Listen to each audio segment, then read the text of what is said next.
그러면은 또 이재명 대통령이 경기도지사 시절에 했던 것처럼 뒷돈이라도 갖다 주실 겁니까? 면책 특권을 이용해서 허위 사실을 공표하면 안 됩니다. 최근에 나중에 법정에서 밝혀질 것입니다. 쌍방울의 대북 송금은 이재명 대통령과 상관이 없는 것이라는 증언이 나왔습니다. 앞으로 진실은 밝혀질 것입니다. 재판이 아직 안 끝났습니다. 예. 이재명 대통령이 페이스메이커 역할하겠다 이런 약속도 하셨죠. 예. 그럼 장관님께 여쭤보겠습니다. 화면을 봐주시기 바랍니다. 이분들 누군지 아십니까? 예. 누굽니까? 대북 억류되신 분들이라. 맞습니다. 북한에 12년째 억류되어 있는 우리 국민 김정욱, 김국기, 최춘길, 고현철, 김원호, 함진우 씨입니다. 장관님, 이분들 생사는 확인됩니까? 생사를 확인하려면 협상해야 합니다. 그렇죠. 협상하려면 대화해야 합니다. 그렇죠. 대화하려면 접촉해야 합니다. 일체 접촉이 끊어져 있는 상황이 6년입니다. 이것을 먼저 해소하는 것이 답입니다. 지금 이재명 정부는 남북 대화에 사활을 걸고 있다라고 해도 과언이 아닌 것 같습니다. 그렇다면 북한에 억류된 우리 국민의 신병 확보를 최우선 과제로 삼아야 된다. 저는 이렇게 생각합니다. 장관님, 저 6분의 국내 송환을 협상이 진행이 된다면 최우선으로 협상하겠다 이렇게 약속하실 수 있겠습니까? 협상하려면 대화가 재개돼야 되죠. 대화가 재개되려면 신뢰 구축이 돼야만 됩니다. 약속하시겠습니까? 당연하죠. 최우선으로 협상해 주시기 바라겠습니다. 그럼 장관님, 현실적인 실무 얘기를 좀 해보겠습니다. 북한을 협상 테이블에 앉힐 레버리지 있습니까? 그것이 바로 외교입니다. 지금이 외교의 시간이라고 생각합니다. 북미 대화가 선행돼야 한다고 생각합니다. 이미 한미 정상회담에서 트럼프 대통령은 의지를 밝힌 바 있기 때문에 이제 우리 정부의 역할도 중요하다고 생각합니다. 제가 이제 왜 어려운지를 좀 말씀드리겠습니다. 대화 하시는데 대화를 하려면 일단 협상장에 끌어내야 될 거 아닙니까? 그 레버리지가 있느냐 이 말씀을 여쭤보는 겁니다. 북한 정권이 협상장에 나오는 경우는 3가지뿐입니다. 첫째, 핵 보유를 인정받고 싶을 때. 둘째, 대북 제재 해제를 포함한 자금이 필요할 때. 셋째, 체제가 위협받고 있을 때. 동의하십니까? 생각이 좀 다릅니다. 다릅니까? 그럼 하나하나 좀 보겠습니다. 다르실 수 있습니다. 첫 번째, 좌정훈 우푸틴. 장관님, 제가 지금 무슨 말을 하고 있는지 짐작하십니까? 예, 북중러 세 정상이 세계의 삼각 공조의 이미지 그런 모습을 발신했습니다. 이것은 한반도의 평화와 안정에 국면이 바뀌고 있는 굉장히 중요한 신호라고 생각합니다. 그렇습니다. 이들의 공통점은 모두 미국을 타격할 수 있는 핵무력을 보유했다는 점입니다. 신냉전의 신호탄입니다. 그리고 우리가 여기서 주목해야 할 점은 시진핑 주석이 북한은 우리와 어깨를 나란히 한다. 핵보유국으로 인정한다. 이런 메시지를 던졌다는 것입니다. 동의하십니까? 동의하지 않습니다. 동의하지 않습니까? 신냉전이라는 말도 동의하지 않습니다. 왜냐하면 중국의 시진핑 주석은 상하이 협력기구 공동성명에서 분명히 이렇게 밝혔습니다. 중국은 진영 대립을 원치 않는다. 진영 대결을 원치 않는 중국이 3자 북중러 동맹을 통해서 신냉전 구도를 환영할 리 없습니다. 따라서 이번에 북중러 전승절 행사에 막루에 서기는 했지만 3자 정상회담은 없었던 것이 증거입니다. 북한과 중국이 지금까지 해온 행태를 보고도 그런 말씀을 하신다니 참 안타깝습니다. 장관님, 제가 왜 이런 말씀을 드리는지 한번 설명 들어볼게요. 김정은이 방중 전날인 9월 1일에 최신형 ICBM인 화성 20형을 공개했습니다. 추진력이 무려 200톤 F를 초과하는 괴물 엔진입니다. 이것과 비교되는 것들로는 중국의 둥펑 61과 러시아의 사르맛입니다. 둥펑 61은 80주년 열병식의 하이라이트였죠. 사르맛은 러시아의 최신형 ICBM으로 1단 엔진 추진력이 딱 200톤 정도 됩니다. 핵탄두는 최대 15개까지 장착할 수 있습니다.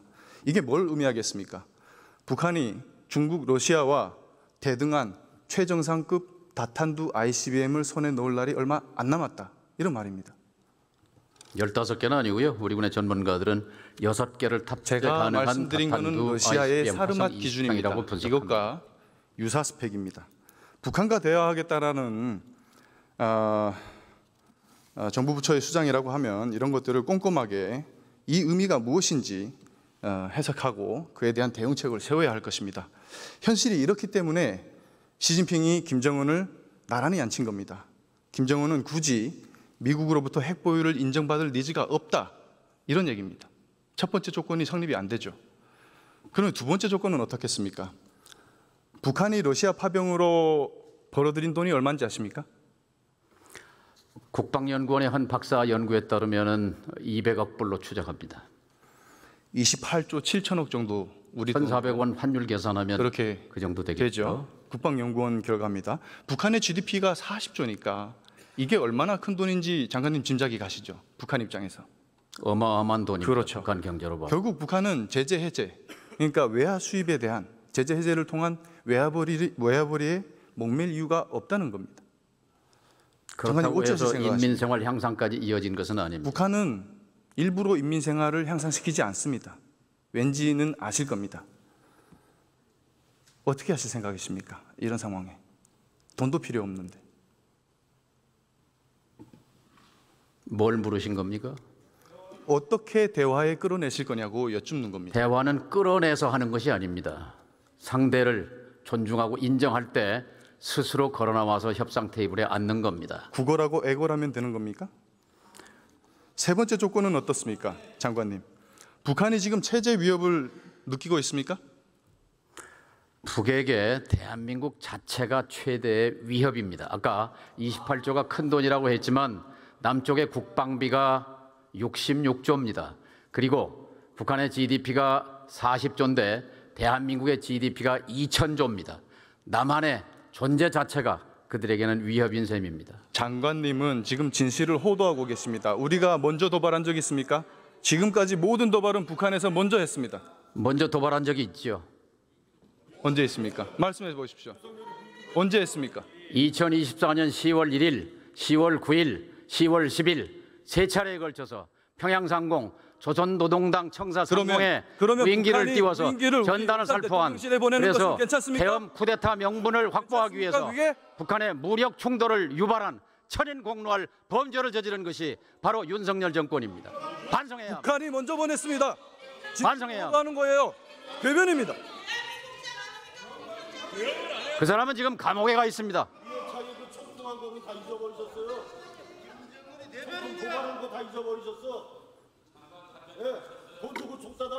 김정은은 지금 시진핑 푸틴에게 인정받았지. 러시아에서 외화를 잔뜩 벌어들였지. 거기다가 눈에 가시 갔던 대북 심리전 수단도 다 중단됐지. 부족한 게 없다는 얘기예요. 어떻게 끌어내실 겁니까? 장관님, 대북 심리전 수단이 얼마나 위력적인지 아십니까? 박충권 의원님의 그런 분석도 가능합니다. 그러나 반대 시각도 있을 수 있습니다. 그러니까 중국과 북중 관계와 북러 관계를 다진 뒤에 예를 들면 화성 20형을 9월 1일 날 베이징을 출발하면서 공개한 사실과 돌아와서 일주일 뒤에 9월 8일 이 고체 엔진 분사 시험을 참관한 것을 굳이 공개한 그 목표가 어디 있다고 생각하십니까? ICBM은 15,000km 나갑니다. 한국과 일본이 대상이 아닙니다. 누구를 보라고 한 ICBM 공개였습니까? 저는 미국이라고 생각합니다. 제가 아까 다 설명드린 겁니다. 지난 2015년에 있었던 일입니다. 북한이 목함질에 도발을 했고 사과했습니다. 그 부분에 대해서. 북한 최초의 사과였고 정말 절대 존엄인 김씨가 입장에서는 절대 용납할 수 없는 치욕이었을 겁니다. 단연 1등 공신은 대북 확성기 방송이었습니다. 그만큼 치명적이었다는 겁니다. 이 치명적이라는 말은 그것이 곧 대북 레버리지로도 작동할 수 있다는 얘기입니다. 그런데 지금 그 레버리지들이 안전하게 있습니까? 잘 있습니까? 저는 레버리지라고 생각하지 않습니다. 우리가 가진 유일한 레버리지입니다. 지금 상황에서. 자행위의 그럼 옛날 그러면은 또 이재명 대통령이 경기도지사 시절에 했던 것처럼 뒷돈이라도 갖다 주실 겁니까? 면책 특권을 이용해서 허위 사실을 공표하면 안 됩니다. 최근에 나중에 법정에서 밝혀질 것입니다. 쌍방울의 대북 송금은 이재명 대통령과 상관이 없는 것이라는 증언이 나왔습니다. 앞으로 진실은 밝혀질 것입니다. 재판이 아직 안 끝났습니다, 장관님.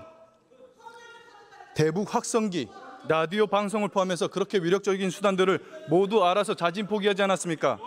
서고까지 다 벗어다 주고 돌려받은 것이 평가받을 만한 것이 못 된다. 허망 땡깨 꿈깨라와 같은 김여정에게 조롱과 막말로 훈계당한 것뿐입니까? 이런 귀중한 레버리지들을 다 갖다 버려놓고 도대체 뭘 가지고 페이스메이커 역할을 하겠다는 겁니까?